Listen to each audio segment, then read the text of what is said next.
Ahmedabad Vadodara express highway પર નડિયાદ ટોલબૂથ પાસેની ઘટના બની છે। લગ્ન પ્રસંગમાં જમણવાર બાદ પરત ફરતા જાનૈયાઓને ફૂડ પોઈઝનિંગ થઈ ચૂક્યું છે। મોડી રાત્રે લગ્ન સમારંભ પૂરો કરી જાનૈયાઓ રાજપીપળા જતા હતા। નડિયાદ ટોલબૂથ પાસે 108ને જાણ કરવામાં આવી, જેમાં 45 જેટલા જાનૈયાઓને ફૂડ પોઈઝનિંગ થયું છે।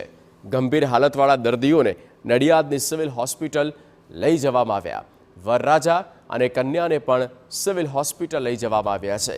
ફૂડ પોઈઝનિંગની અસર મોટાભાગે તમામ જાનૈયાઓને અને વધુ પક્ષને પણ થઈ છે।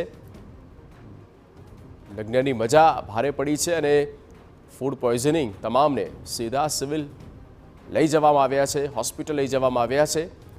ખૂબ જ ગંભીર હાલત છે કેટલાકની। આ બનાવ બન્યો છે અમદાવાદથી નીકળેલી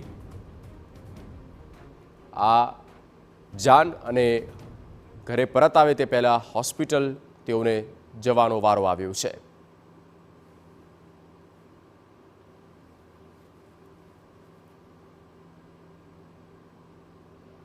हमारी बस में जयरे बच्चे टोल नाको पसार करीने एक्सप्रेस हाईवे पर चढ़ीने तो त्यांथी ज बधाने झाड़ा ने उल्टी शुरू थई गया।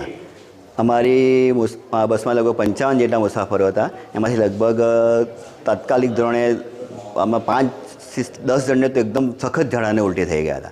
लगभग 20 થી 25 माणसोने झाड़ा थई गया। અમે તાત્કાલિક 108ને જાણ કરી અને નડિયાદનાથી તરત જ એ 108 3 એમ્બ્યુલન્સ સાથે એકસાથે 108 ત્યાં આવી ગઈ તાત્કાલિક ધોરણે। હવે પછી બધાને જ અમે અહીં ગાડી નડિયાદ સિવિલ હોસ્પિટલ લઈ આવ્યા છે અને અત્યારે દાખલ કર્યા છે અને તમામને સારી રીતે ટ્રીટમેન્ટ ચાલુ થઈ ગઈ છે, બધા સ્ટેબલ છે। અમદાવાદથી મેરેજ અટેન્ડ કરીને આ લક્ઝરી બસ નીકળી હતી અને રાજપીપળા પાછળ રિટર્ન જતી હતી।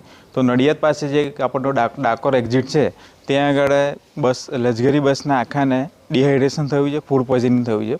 તો લગભગ લક્ઝરીમાં 90% લોકોને 30 થી 35 આશરે લોકોને ફૂડ પોઈઝનિંગ થયું છે, જેને ઝાડા ઉલટી થઈ ગઈ છે।